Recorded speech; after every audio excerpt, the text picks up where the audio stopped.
Я Ганиев Арсен Серверович, руководитель Крым-Барлиги, Бахчисарай и Бахчисарайского района. Мы рады, что принимали участие в президентских выборах и отдали голос за Владимира Владимировича Путина. Я и моя семья, родственники и также сельчане, все принимали активное участие в выборах.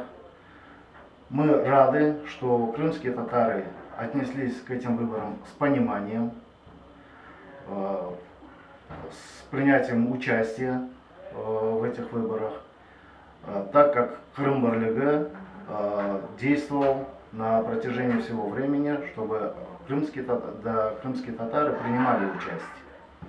И на сегодняшний день мы видим результаты по всему Крыму, что крымские татары действительно пошли на выборы, несмотря на то, что было извне очень большие напутствия, чтобы не шли голосовать, чтобы как-то игнорировали выборы. Но крымские татары на сегодняшний день рады, что они в России, видят положительные моменты от Российской Федерации по отношению к крымским татарам.